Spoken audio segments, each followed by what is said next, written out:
ప్రభువైన యేసుక్రీస్తు యొక్క అతి పరిశుద్ధ నామంలో మీ అందరకు అమలాపురం హౌసింగ్ బోర్డు క్రీస్తు సంఘం మరియు కాకినాడ బాపూజీ నగర్ క్రీస్తు సంఘంల తరపున సత్య సువార్త అనే మా టీవీ ప్రసారాలకు స్వాగతం తెలియజేస్తున్నాను.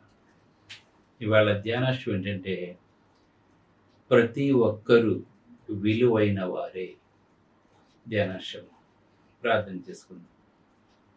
మమ్మలను మిక్కిలిగా ప్రేమించిన పరలోకమందున్న మా ప్రియ తండ్రి, నీ పరిశుద్ధ నామములకు స్తోత్రాలు స్తుతులు తెలియజేస్తూ ఉన్నా తండ్రి. ఇవాళ ప్రతి ఒక్కరూ విలువైన వారే అనే అంశం మీద మాట్లాడబోతూ ఉండగా నీవే నాతో ఉండి మాట్లాడమని. ప్రతి ఒక్కరూ విలువ పెట్టి కొనబడిన వారే తండ్రి, విలువైన వారే కానీ విలువ లేని వారు కారు అని ప్రసంగం ద్వారా తెలుసుకొని ప్రభువైన యేసుక్రీస్తు ద్వారా నీ మమ్మల్ని ఎంత హెచ్చించావో తండ్రి మేము తెలుసుకోవటానికి ఈ ప్రసంగం మాకు సహాయపడేలా చేయమని వినయపూర్వకముగా యేసుక్రీస్తు యొక్క పరిశుద్ధ నామములో ఈ ప్రార్థన చేయుచున్నాను తండ్రి, ఆమేన్. ధ్యానాంశం ఏంటంటే ప్రతి ఒక్కరూ విలువైన వారే. ఈవేళ మనం సమాజంలో కొంతమంది విలువైన వారుగాను, కొంతమంది ఎందుకు పనికిరాని వారుగాను ఈ సమాజం చూస్తుంది. మన సమాజం మనిషిని విడగొడుతుందండి. అంతేకాకుండా భారతదేశంలో ఉన్నటువంటి ఒక మతము మనుషుల్ని ఎంతగా విభజించింది అంటే అది ఇప్పుడే కాదు, రాబోయే తరాల్లో కూడా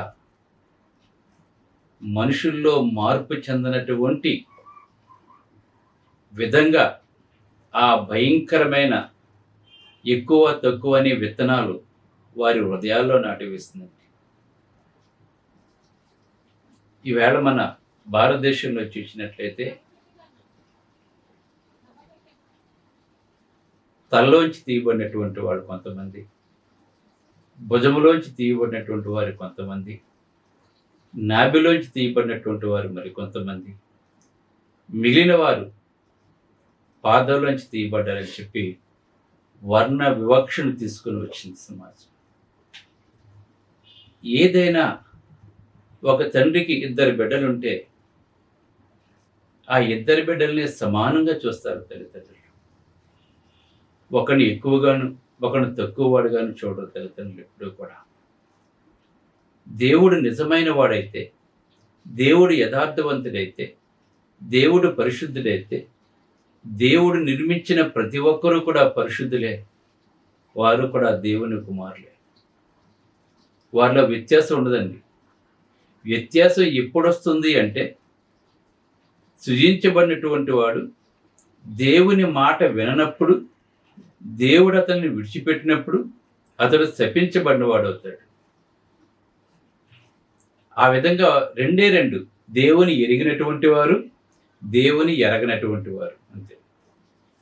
కానీ ఈ లోకంలో చూసినట్లయితే అన్టచబుల్స్ అని కొంతమందిని, అగ్ర కులస్తులని కొంతమందిని, ఇలాగా దేవుడే విభజించినట్లుగా మనుధర్మశాస్త్రం తెలియజేస్తుంది. అది ఎంత నిజంగా దేవుడు నిజంగా ఏంటి, ఒకళ్ళు ఒకలాగున తయారు చేస్తాడా దేవుడు? అంత పక్షపాతం ఆ దేవుడికి. కొంతమందిని అరికాల్లోంచి తీస్తాడా, పుట్టిస్తాడా? మరి కొంతమందిని నడినెత్తిలోంచి పుట్టిస్తాడా? నడినెత్తిలోంచి పుట్టించినటువంటి వారు గొప్ప వంశమా? అరికాల్లోంచి తీయవలసిన వారు ఎంత ఎందుకు పనికిరానటువంటి వారా? అంటే చూడండి, దేవుడు ఎప్పుడూ కూడా తను సృజించిన వారిని సమానంగా చూస్తారు. ఒక తల్లి తన బిడ్డలను ఎలాగైతే సమానంగా చూస్తుందో, ఇంట్లో ఏం వండితే అది ఇద్దరికి సమానంగా పెడుతుంది. ఒకడికి వాళ్ళ మీద, వాడికి కింద పెట్టదు కదా. మనం తెలుసుకోవాలి, ఇది మనుషులు చేసిన శాసనమా, దేవుడు చేసిన శాసనం? ఒకవేళ దేవుడు అటువంటి శాసనం చేస్తే అటువంటి వాడు దేవుడు కాదు. అటువంటి వాడు దేవుడు కాదండి. ఎందుకు కాదు? అటువంటి పక్షపాతం కలిగిన వాడిని దేవుడు అనకూడదని మనం. కానీ క్రైస్తవ్యం చెప్తుందండి, యూదుడని భేదం లేదు, గ్రీసు దేశస్తులని భేదం లేదు, ఎక్కువని భేదం లేదు, తక్కువని భేదం లేదు. క్రీస్తులో రక్షించబడిన ప్రతి ఒక్కరూ కూడా సమానమని చెప్పి, స్త్రీ అని పురుషుని కూడా భేదం లేదని చెప్పి దైవగ్రంథం తెలియజేస్తుంది. కనుక ఈ లోకంలో దేవుడు సృజించిన ప్రతిదీ కూడా విలువైనదే. దేవుడు ఆయా పనుల నిమిత్తము వాటిని నిర్మించిన సామెతగా తెలియజేస్తుందండి. ప్రతి వస్తువును దేవుడు ఎందుకు నిర్మించాడు అంటే ఆయా పని నిమిత్తము దేవుడు దానిని సృజించను అని సామెతల గ్రంథం మనకు తెలియజేస్తుంది. అలాగే మనుషుల్లో కూడా ప్రతి ఒక్కరూ కూడా విలువైనటువంటి వారే దేవునికి. ఎందుకంటే అందరూ దేవుని యొక్క బిడ్డలే. కానీ ఈ లోకంలో చూసినట్లయితే, మన సమాజంలో చూసినట్లయితే ఎక్కువ తక్కువలు కనబడుతూ ఉంటాయి. ఇది మనిషి కల్పించుకున్నదండి. ఇది ఎక్కువ తక్కువలు అన్నది. ఇవాళ గొప్ప వంశం నుంచి పుట్టాడని మాట్లాడతాడు. వాడు ధనవంతుడు అయితే గొప్ప వంశం, వాడు కూలి పని చేసుకుంటే ఎందుకు పనికిరాని వంశంలో పుట్టినట్లు లెక్క అనమాట. వాడు డబ్బుతో మనుషుల్ని బేరేజ్ వేస్తూ ఉంటారు. ఇది మంచిది కాదండి. దేవుడు ఎప్పుడూ కూడా అలా చూడండి. దేవుడు అందరినీ సమానంగా చూస్తూ ఉంటాడు, అందరినీ సమానంగా ప్రేమిస్తుంటాడు. అందుకే అందరికీ మంచివాడి మీద సూర్యుడు ఉదయిస్తున్నాడు, చెడ్డవాడి మీద సూర్యుడు ఉదయిస్తున్నాడు. మంచివాడి మీద వర్షం పడుతుంది, చెడ్డవాడి మీద వర్షం పడుతుంది. దేవునికి పక్షపాతం లేదు. దేవుడు పక్షపాతి కాదు. మనం అందరం తెలుసుకోవాలి మనం. కనుక ఈ లోకంలో ఇవాళ ఎవరు డబ్బులు గల ఉంటే, ఎవరైతే మంచి పొజిషన్లో ఉంటే వారికి ఇచ్చిన విలువ అంత ఇంత కాదండి. ఒకడు ఎందుకు పనికిరాని వాడిగా ఉంటే, పేదరికంలో ఉంటే, వీడితో మాకు సంబంధం లేదు, వీడు ఎందుకు పుట్టాడరా అన్నట్టుగా బిహేవ్ చేసే మనుషులు మన రక్త సంబంధికుల్లో చూస్తుంటాం, బంధువుల్లో చూస్తుంటాం, స్నేహితుల్లో చూస్తుంటాం, సమాజంలో మనం చూస్తూ ఉంటాం. కానీ దేవుడు అలాగా వేరువేరుగా చూసే మనిషిని దేవుడు అసహించుకుంటాడు. ఎందుకంటే దేవుని మనసు అతనిలో లేదండి. దేవుని మనసు కనుక నీలో ఉన్నట్లయితే నువ్వు గొప్ప పేదని భేదం చూపించు, కులమత భేదం చూపించు, నువ్వు అందరినీ సమానంగా చూస్తాను, ఏకదృష్టితో చూస్తాను, దేవుని మనసుతో నువ్వు చూస్తావు. ఇలాగా ఒకళ్ళనొకళ్ళు విభజిస్తున్నారంటే వాళ్ళు దేవుని మనసు లేనటువంటి వారంటే వాడు. దేవుని మనసు ఉన్నవాడు ఎప్పుడూ కూడా వేరు భావాలతో వేరు విధంగా చూడండి. దైవగ్రంథం తెలియజేస్తుంది మనకి. అందుకే ప్రతి ఒక్కరూ విలువైనటువంటి వారే. ప్రతి చిన్న రాయి కూడా అది తరంగాలు ఉత్పత్తి చేస్తూ ఉంటుందండి. ఒక రాయిని మనం విసిరినప్పుడు పెద్ద రాయి పెద్ద తరంగాలు వస్తే, చిన్న రాయి చిన్న తరంగాలు వస్తూ ఉంటాయి. ఇది మనందరం కూడా తెలుసుకోవాలి మనం. అందుకే దేవుడు తెలియజేస్తున్నాడు. యోహాను సువార్త 4వ అధ్యాయం మొదటి నుంచి కనుక మనం చూసినట్లయితే ఇక్కడ ఒక సమరయ స్త్రీ కనిపిస్తుందండి మనకి. ఆమె జీవితంలో అనేకమైన విషయాలు మనకు ఆశ్చర్యాన్ని కలిగించవచ్చు బహుశా. ఎందుకంటే ఆమెను తన సొంత ఊరు వారు ఇష్టపడుతున్నారా, లేక మంచివారు ఆమె నుండి దూరంగా తొలగిపోతారా? చిన్న బిడ్డగా తన జీవితం ఎలా ఉండేది, ఈ సమరయ స్త్రీ యొక్క చిన్నప్పుడు ఎలా ఉండేది, తన యవ్వన కాలంలో ఆమె తల్లిదండ్రులు ఆమె పట్ల దయగా ఉండేవారా, ఆమె తొలి భర్త ఎలాంటి వాడు, సుఖారులో ఆమె చేసుకున్న వివాహాల్లో 5 వివాహాలు రికార్డులు సృష్టించాయా, యేసు బావు వద్ద కలుసుకున్నప్పుడు ఆమె స్వభావం ఎలాంటిది, అహంకార హృదయంతో ఉందా, అహంకారపు కండ్లతో వచ్చిందా, లేదా ఆ దినం తగ్గించుకుని విరిగి నలిగిన హృదయంతో వచ్చిందా? ఇవన్నీ కూడా మనం ఒకసారి ఆలోచన చేస్తున్నట్లయితే అక్కడ ఒక సమరయ స్త్రీ కనపడుతుంది. ఈ యోహాను సువార్త 4వ అధ్యాయంలో యేసు ప్రభువారు కనపడుతున్నారు. యేసు ప్రభువారు యోదయ నుండి గలిలయ వెళ్ళే మార్గంలో అక్కడ యాకోబు బావి దగ్గర యేసు ప్రభువారు కూర్చుని ఉన్నారండి. అక్కడ అలా వెళ్తూ, అది మధ్యాహ్న సమయం గనక శిష్యులు భోజనాలు కొనమని పంపించి ఉంటారు. భోజనాలు తేవటానికి వెళ్ళారండి వాడు. ఎందుకంటే తర్వాత భోజనాలు తీసుకొచ్చినట్లుగా వాళ్ళు చెబుతూ ఉన్నారు శిష్యులు. అక్కడ యేసు ప్రభువారు ఆ బావి దగ్గర కూర్చుని ఉన్నప్పుడు ఒక సమరయ స్త్రీ మధ్యాహ్నం వేళ నీళ్లు చేదుకోవటానికి వచ్చిందండి అక్కడ. సాధారణంగా జరిగేది ఏంటంటే ఆ స్త్రీ వచ్చేసి నీళ్లు తోడుకుని వెళ్ళిపోవాలి. ఎందుకంటే యూదులు సమరయులతో సాంగత్యం ఉండదు. రెండవది ఏంటంటే రబ్బీలు సమరయ స్త్రీలతో మాట్లాడరు, వాళ్ళని చూడరు.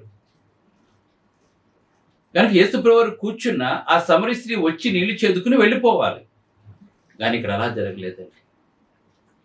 ఆమె వచ్చిన వెంటనే ప్రభు అయిన యేసుక్రీస్తు వారు నాకు కొంచెం దాహానికి ఇస్తావా అని అడిగినప్పుడు ఆమె ఆశ్చర్యపోయిందండి. ఎందుకంటే యూదులు సమరయులతో సాంగత్యం చేయరు.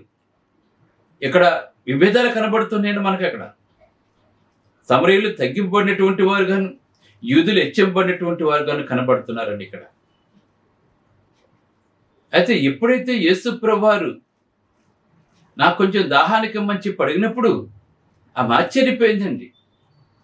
అసలు తన సొంత భార్యతోటే బయట కనబడితే మాట్లాడినటువంటి రబ్బీలు ఒక పరాయి స్త్రీతో, పైగా సమరయ స్త్రీతో మాట్లాడటం నిజంగా ఆమెకు ఆశ్చర్యం కలిగించింది. అప్పుడు మాట్లాడుతుందండి ఆవిడ, యూదుడివైన నీవు సమరయ స్త్రీ అయిన నన్ను దాహానికమ్మని ఎలా అడుగుతున్నావు? నువ్వు మీరు మా పాత్రలు ముట్టుకోరు కదా, మాతో కలిసి భోజనం చేయరు కదా, మాతో మంచి సంబంధాలు కలిగి లేవు కదా. మీకు గెరేజీములో మేమందరము కూడా కొండ మీద ఒక దేవాలయాన్ని కట్టుకుంటే అది యూదులు దాన్ని కాల్చివేశారు కదా.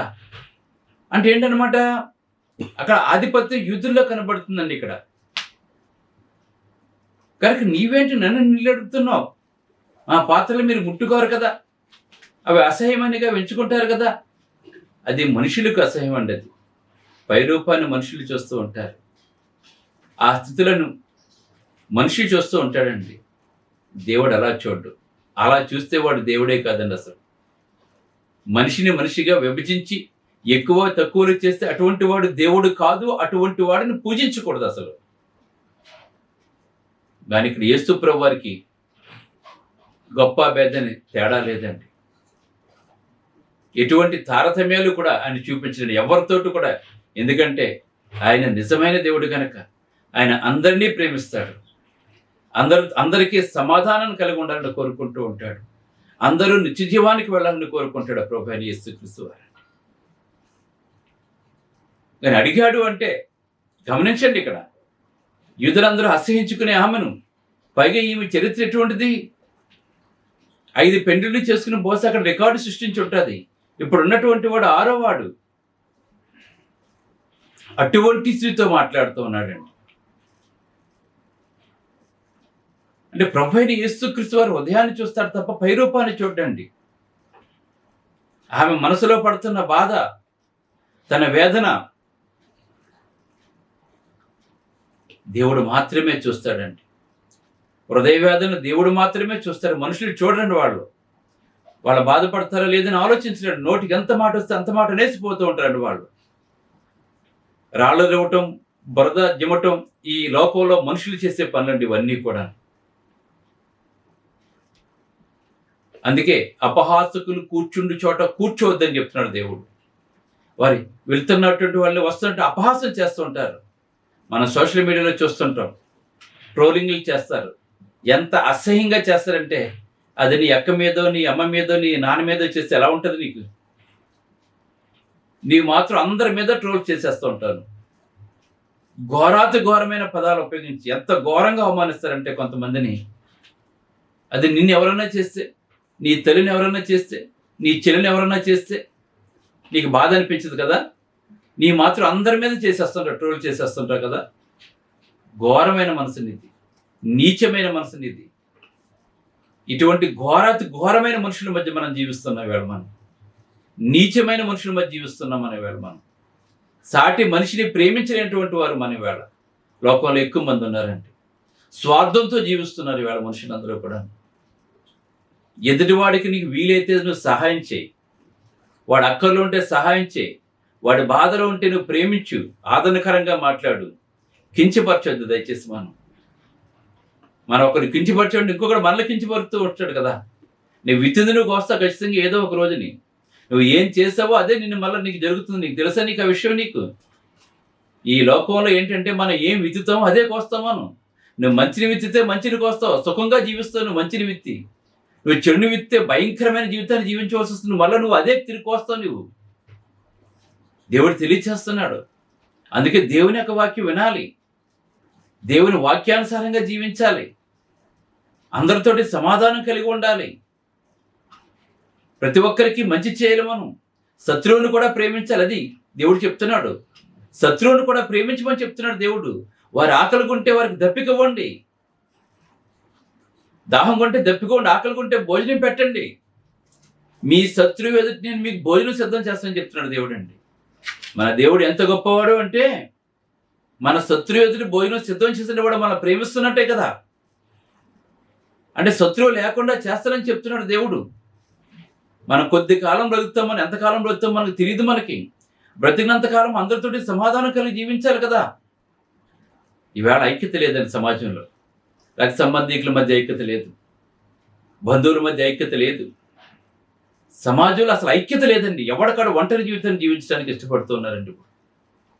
కానీ దేవుడు మన సంఘజీవిగా ఉండాలని, అందుకే నరుడు ఒంటరిగా ఉండటం మంచిది కాదని చెప్పి సాటి అయిన సహాయంగా భార్యని ఇచ్చాడు దేవుడు.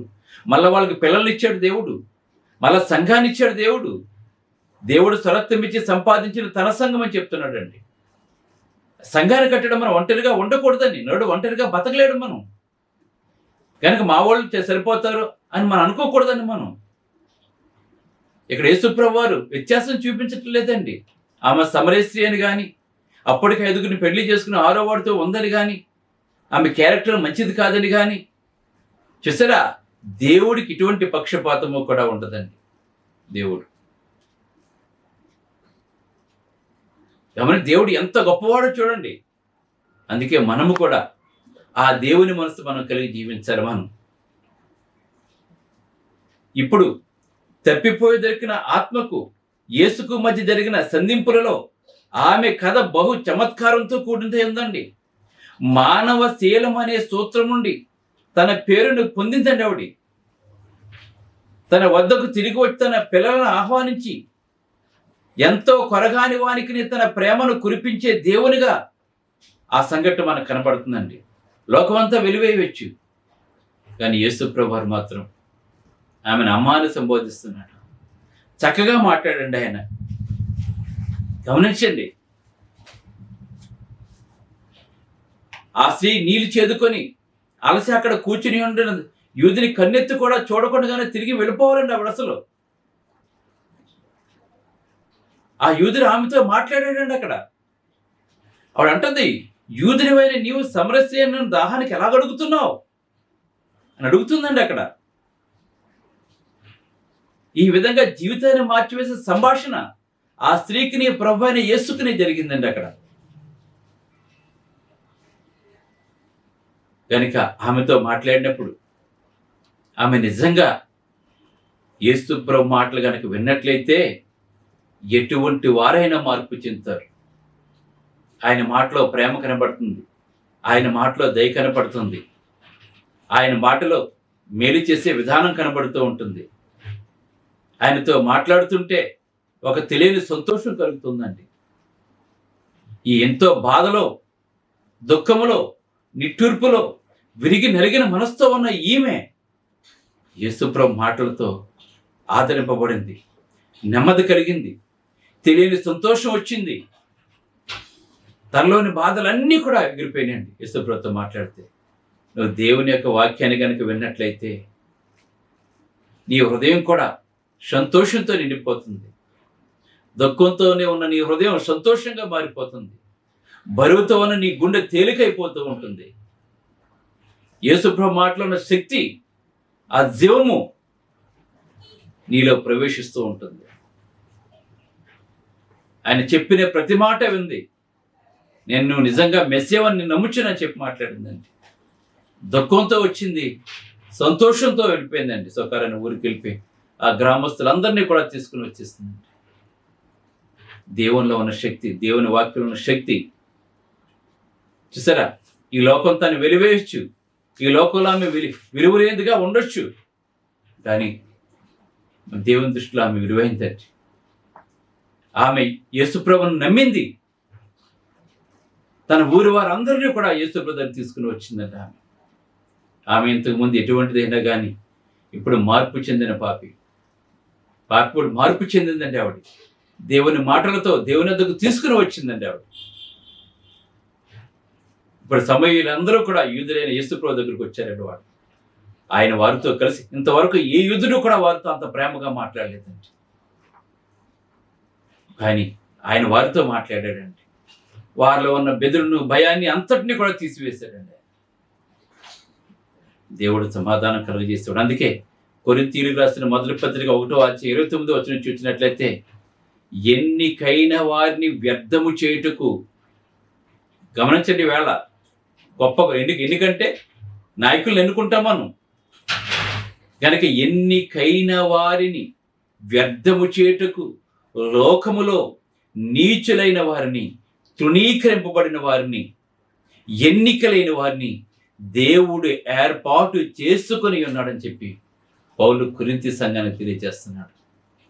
శాస్త్రులు, పరిచయులు ఎన్నికైనటువంటి వారండి వాళ్ళు. ప్రధాన యాజకులు ఎన్నికైనటువంటి వారండి వారు. అధికారులుగా చలామణి అవుతున్నటువంటి వారండి వాళ్ళు. కానీ యేసు ప్రభు మాట వినలేదండి వాళ్ళు. అహంకారం వాళ్ళ కళ్ళకు గుడ్డితనం కలగజేసినాయి. మనిషి యొక్క అహంకారం తన కళ్ళకు గుడ్డితనం కలగజేస్తుంటాయి. తాను వెళ్ళేది ప్రతిదీ కరెక్ట్ అని చెప్పనుకుంటాడండి. అతను పడిపోయిన తర్వాత కానీ తెలియదండి. అందుకని మాట్లాడుతున్నాడు, ఎన్నికైన వారిని వ్యర్థం చేయుటకు, లోకములో నీచులైన వారిని, తృణీకరింపబడిన వారిని, ఎన్నికలైన వారిని దేవుడు ఏర్పాటు చేసుకున్నాడని చెప్పి ఇక్కడ మనకు మాట్లాడుతున్నాడు. కానీ మనం అందరము విలువైనటువంటి వారి దేవుడికి. ఏ ఒక్కరూ విలువలేని వారు కాదండి. ఆ విలువ ప్రభు అయిన యేసుక్రీస్తు వల్ల వచ్చిందండి. ఆ విలువ ప్రభు అయిన యేసుక్రీస్తు రక్తంలో పాపను కడుక్కోవటం వల్ల వచ్చిందండి. అందుకే చీకట్లో నుండి ఆశ్చర్యకరమైన వెలుగులోకి మిమ్మల్ని పిలిచిన వాని గుణాతిశయములు ప్రచురము చేయనిమిత్తము మీరు ఏర్పరచబడిన వంశం. ఇప్పుడు ఆ సమరస్త్రీ ఏర్పరచబడిన వంశం అంటే ఆమె సమరస్త్రీ కాదండి, ఆమె రాజులైన యాజక సమూహం చెప్తున్నాడు ఇక్కడ. మనం చూడండి, దేవుడు ఎంత గొప్ప ఇచ్చాడు చూడండి. ఏర్పరచబడిన వంశము, దేవుని వంశము, రాజులైన యాజక సమూహంగా దేవుడు మనం చేసుకున్నాడండి. ఇవాళ ఈ విధంగా చేయటానికి తన ప్రాణాన్ని మన కొరకు అర్పించాడు దేవుడు. ఎవరు యేసుక్రీస్తు మాట వింటారో, ఎవరు యేసుక్రీస్తుకు లోబడతారో, ఆయన రక్తంలో తన పాపను కడుక్కుంటారో, ఆయన స్థాపించిన సంఘంలో ఉంటారో, వారందరూ కూడా రాజులైన యాజక సమూహం.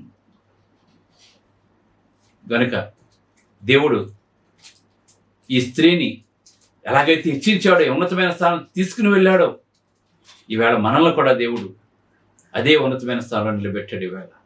దానికి కారణం మన ప్రభువైన యేసుక్రీస్తు వారు. ప్రతి ఒక్కరూ విలువైన వారే.